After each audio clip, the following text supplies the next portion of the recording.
कश्मीर ते भारतीय कब्जे खिलाफ सॼे मुल्क में अॼु कारो ॾींहुं मल्हायो पियो वञे। सिंध जे मुख़्तलिफ़ शहरनि में रैलियूं कढी कश्मीरी भाइरनि सां यकजहती जो इज़हार कयो वियो।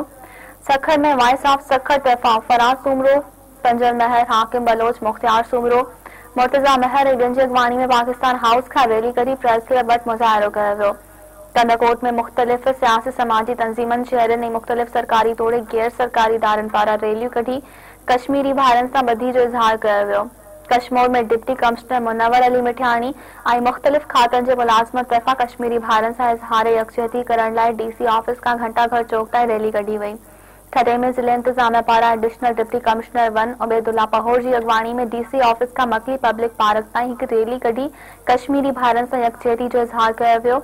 रैली में additional director social welfare Niaz Memon, deputy director social welfare Khudabakhsh Behrani ऐं ॿियनि शिरकत कई।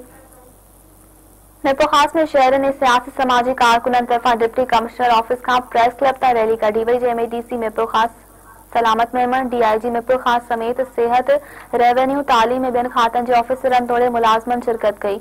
मिठी में district education officer secondary schools Ghulam Nabi Sahar, district education officer primary Daulat Ram, वापारी मोहम्मद असलम कायम खानी ऐं ॿियनि जी अॻवानी में रैली कढी वई। कश्मीर ते भारतीय ज़ुल्मनि ख़िलाफ़ उमरकोट में ज़िले इंतज़ामिया पारां DC सभाष चंद्र जी अॻवानी में रैली कढी वई। सांघर में डायरेक्टर शहीद बेनज़ीर भुट्टो यूनिवर्सिटी सांघर कैंपस नवीद ऐवान जी अॻवानी में शागिर्दनि ऐं शागिर्दियाननि तरफ़ां कश्मीरी भाइरनि सां यकजहती जे इज़हार लाइ रैली कढी वई, जंहिं दौरान शागिर्दनि ऐं शागिर्दियाननि भारत ख़िलाफ़ सख़्त नारेबाज़ी कई।